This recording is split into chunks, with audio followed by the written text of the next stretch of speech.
Oke, halo semuanya. Jadi di kesempatan kali ini kita bakal coba bahas Elnusa Tbk. Kode sahamnya ELSA. Jadi ini udah laporan keuangan full year tahun 2020. Kira-kira kinerjanya seperti apa? Kan coba kita bahas ya setelah yang satu ini.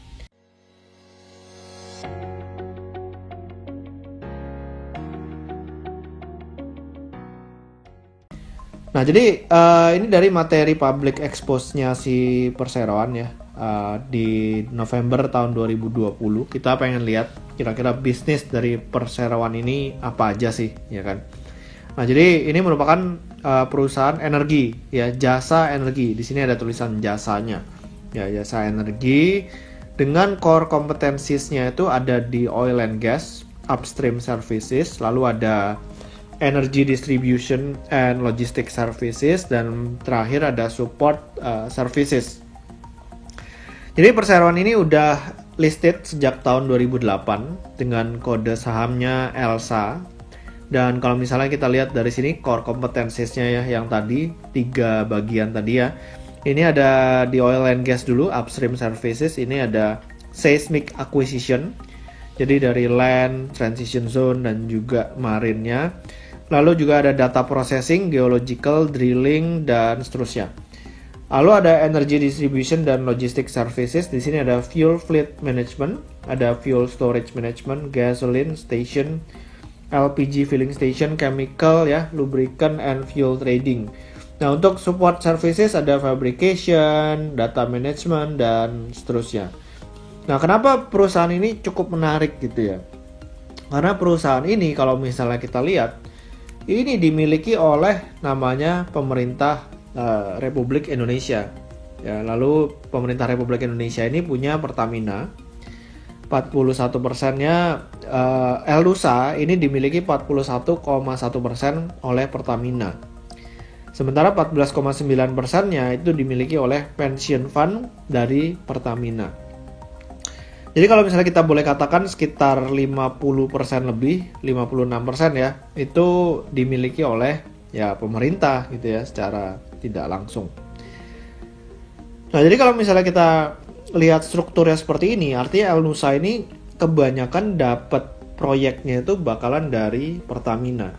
Ya, dan kalau misalnya kita percaya sama Pertamina gitu kan, nggak mungkin collapse, nggak mungkin bangkrut. Ya, Elnusa ini bakal dapat pendapatan, bakal dapat proyek terus-terusan. Nah, makanya cukup menarik juga gitu perusahaan ini.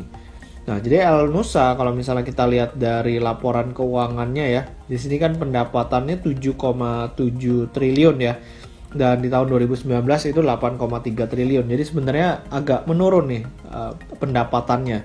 Dari laba brutonya juga turun dari 871 miliar menjadi 742 miliar.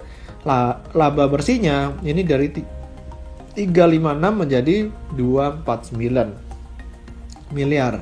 Nah, kita pengen lihat nih kira-kira pendapatan dari si Elnusa ini itu datangnya dari mana aja gitu kan. Nah, kalau misalnya kita lihat pihak ketiga itu cuma 1,6 triliun. Ya, sedangkan di tahun 2019 2,19 triliun. Nah, memang jasanya mereka yang paling besar itu pendapatan dari jasa distribusi dan logistik energi. Lalu yang kedua hulu migas terintegrasi, yang berikutnya penunjang migas. Ya, lalu kalau misalnya kita lihat dari pihak berelasi, di sini kita lihat pihak berelasinya gede banget gitu ya, 6,06 triliun. Jadi 2,2 triliunnya ini distribusi dan logistik energi. Lalu yang paling besar kalau dari pihak berelasi itu hulu migas terintegrasi. Ini sekitar 3,44 triliun. Nah, kalau misalnya kita lihat seperti ini secara sekilas gitu ya, ini tidak menarik gitu karena pihak berelasinya sangat besar. Cuman masalahnya pihak berelasinya ini siapa? Nah, pihak berelasinya adalah PT Pertamina Persero, lalu ada PT Pertamina EP, dan juga ada PT Pertamina Hulu Indonesia dan juga Hulu Energy.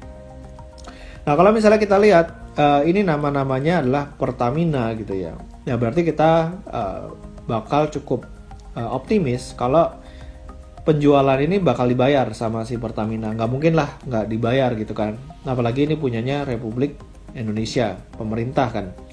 Nah, dari sini kita bisa cukup optimis bahwa pendapatan mereka dari tahun ke tahun akan meningkat seiring dengan kinerja Pertamina yang meningkat.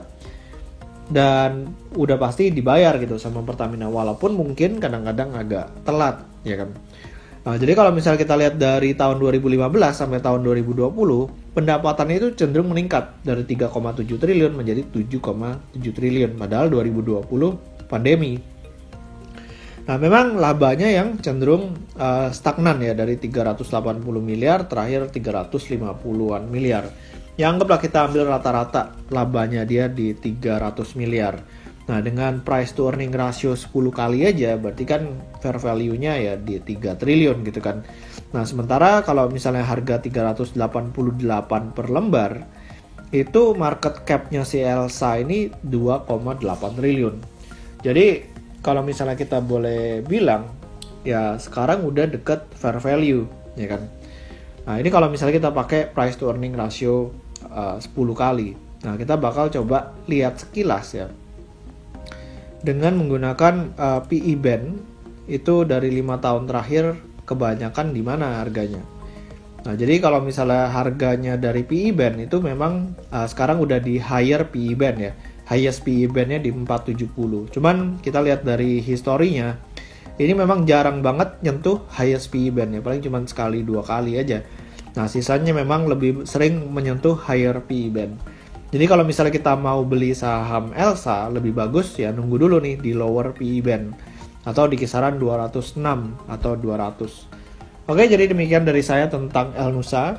Semoga videonya bermanfaat. Jangan lupa buat di-subscribe YouTube channel saya dan juga follow Instagram saya di Pesan Saham. Sampai ketemu di video berikutnya. Selamat berinvestasi.